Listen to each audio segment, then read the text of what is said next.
gotta be up early to go have breakfast with my best friend because he's graduating. I'm so excited.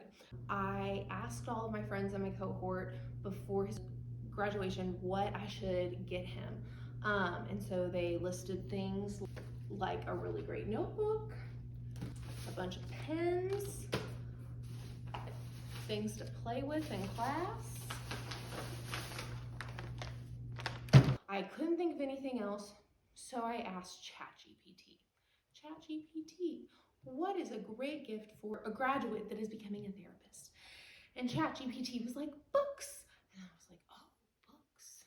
And so I thought to myself, what are books that I recommend to my clients all of the time? And so I ordered my friend 16 books, I think, that I recommend to my clients, like on a monthly basis, if not weekly or daily. This week, I think I recommended 2 of the books in this stack to several people just because they're so relevant to everyday life and things that people go through. We will start with Solve for Happy by Mo Gaudat. Engineer Your Path to Joy. He used to work for Google. I read this a couple years ago.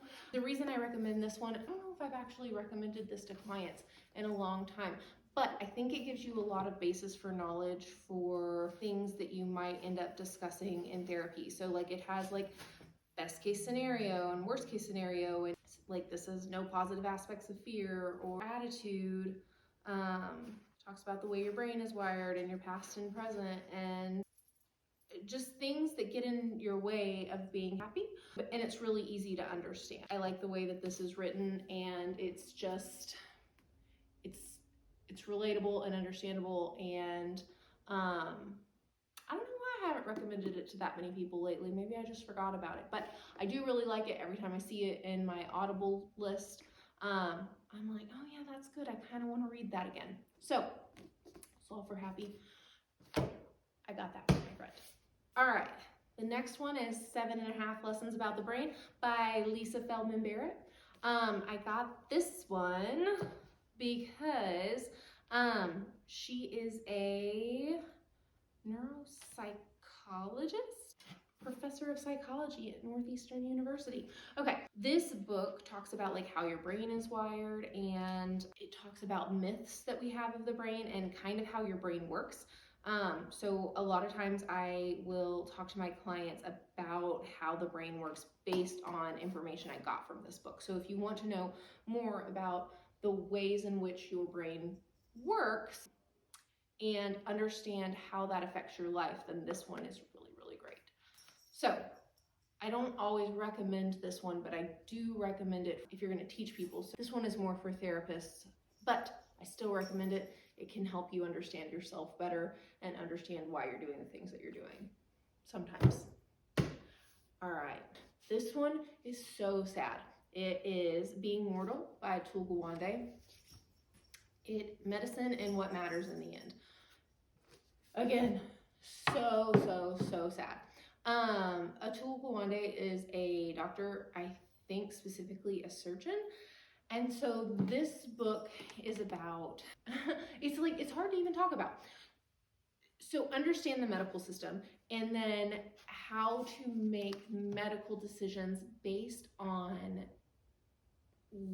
what it means to be mortal and what it means to live the life that you want to at the end with dignity and respect. So one of the things that I got most out of this was what hospice is and how to get palliative care. It also helps you ask the right questions. So it can help you understand what questions we need to ask and the purpose of those questions. Like, let's say you have cancer and you talk to your oncologist, and your oncologist is like, yeah, we can do this surgery, or we can do this chemo, we can do this radiation. But unless you know what to ask and how to ask the questions, that surgery or chemo or radiation may only give you days or weeks or months, and you don't know how you're going to feel and what kind of quality of life you're going to have if you don't ask those things. And your doctor may or may not give you the correct informed consent based on that, or they'll give you the forms but you won't know how to read them. And so this is really good to help you ask those questions and understand what you're getting yourself into as we age, because we're all going, hopefully, we're all going to get older, and eventually everyone's going to die. That's just part of being alive. So since we're all going to have to do it, we might as well learn how to do it better. Being mortal, a tool one day. All right, I had these stacked up, they got pushed off. I feel like that's fate. So we're going to talk next about driven to distraction. So this one is specifically recognizing and coping with attention deficit disorder from childhood through adulthood. The essential reference that revolutionized our understanding of ADHD, now revised and updated by Edward M. Hollowell, MD, and John J. Rady, MD. So this one I recommend a lot because it is my specialty. It's something that I have to recommend constantly.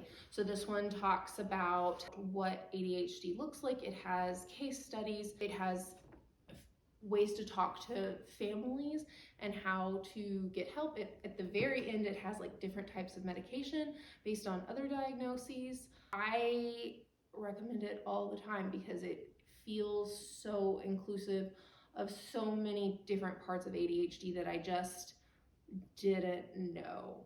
Chapter on how to know if you have it.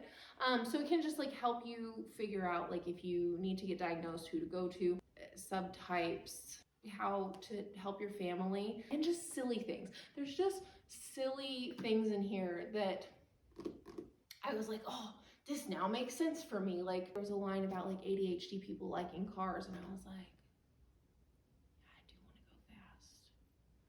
Maybe that's why F1 is like the only sport I want to watch. But regardless, it's a great resource for you or a loved one if you believe that you have ADHD, driven to distraction. 10 out of 10 would recommend. The next two books, I love these books so much. I recommend them all the time, like constantly. They're two of my favorite books. They are hilarious. How to Be Miserable, 40 Strategies You Are to Use, and How to Be Miserable in Your 20s, 40 Strategies to Fail at Adulting. What happened was, apparently, when Randy was in grad school, he got really bad depression. And so he was like, no, I'm never working with anybody who has depression. I can't do it. And he was going to be like a psychologist. And the first clients he got as soon as he graduated were like the most depressed clients on the planet. And so he asked them what he called the $10 million question. And he said, if I were to give you $10 million and you can make yourself more depressed for just 30 minutes, how would you go about that? And so his clients were like laughing and saying like, avoid all exercise. If you want it, buy it. Can't afford it, get it anyway. Be well informed, like watch all the news. Filter for the negative, insist on perfection. Drop your boundaries, bond with people's potential, not their reality. Cultivate and treasure toxic relationships. Look out for number one. Avoid solitude. Stay in your comfort zone. So these are the kind of things that he wrote about in How to Be Miserable, 40 Strategies You Are to Use. And then after that one took off, he realized that working with young people, people fail at adulting all the time, and they also have lots of similar stories. And so he came up with 40 strategies people use to fail at adulting. Things like, you are special, happiness is stupid, depend on talent, misery is motivating, follow your passion, define thyself, become your diagnosis, cultivate your fragility, stay in the closet, keep your options open, avoid risk, focus on what you lack. So the reason I recommend these is because they're hilarious, they're super simple to read. Each chapter is like 4 pages, so you can just read a little bit and then be done. If you're like not super in the mood to read something, but you just want to like kind of get through something quickly. Plus, it's sometimes easy just to poke fun at things, right? You're like, oh, I'm so called out. But at the same time, he'll tell you is like, here are the things that healthy people do, or people who are trying not to be miserable. But that's not our goal. We're trying to be miserable. He also gives you the answer on how to fix it. So, love these books. All right, so this book is called Burnout: The Secret to Unlocking the Stress Cycle by Emily and Amelia Nagoski. So this book came about because I want to say it was Amelia ended up so burnt out that she ended up in the hospital. So Emily wrote Come As You Are, which is about like female sexuality and orgasm and like finding your inner self and figuring out what is stopping you from having sex that you want to have as a person assigned female at birth. She talked about how to do that, and in that book, people kept coming up to her and asking her, like, could you tell me more about the stress part of that book? Like, tell me your research about stress. And then when her sister Amelia ended up in the hospital, they decided to write this. This book talks about the biological stress cycle, why we feel more stress in the society that we live in, and the 7 tips that we can use to break the stress cycle so that we don't feel so burnt out. So it's a really great book on self-care. And a lot of us, whenever we hear self-care, we just don't know what to do. And so this book can help figure out what it means to self-care. So I always recommend this book. Always, always, always. All right. So if you've watched any of my stuff, you know that I heart Brene. I used to say I want to be her whenever I grow up. I still kind of want to be her when I grow up, although I don't think I want to research. Maybe, we'll see. It goes in and out. I was literally having a conversation with one of my friends yesterday, talking about whether I want to go get a PhD. We'll see. Whew, I just don't know about all that. I don't know. That's a lot of work. But I love Brene Brown. I think I've read all of her books. If not all of them, I've read nearly all of them. This, I think, is her newest book, as far as I know. It covers 87 different emotions and experiences. It has pictures in it. It's really pretty. And it has like big phrases, and it's super, super cool. But the reason that I recommend this one is because a lot of people that I know have a hard time with emotional literacy. With Brene's research, she says they know 3 emotions, like happy, pissed, and sad. This book breaks down lots of different emotions and helps you understand what you're feeling. And the thing is, if we don't know what an emotion is, we can't actually feel it necessarily.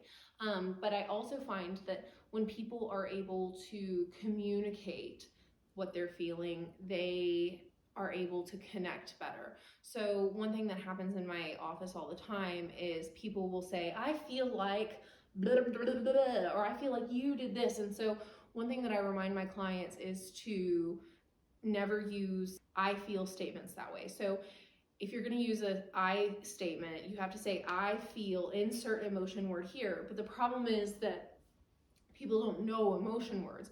And so this book is really great to help you understand emotion words and understand like the difference between envy and jealousy, and understand that resentment comes from the envy family, not the anger family. And so to really understand your feelings so that whenever you feel something, you can communicate that to your partner, or your friend, or your family member, or your coworker, or your boss, so that you can say what you mean and mean what you say and be understood and heard and feel more connected.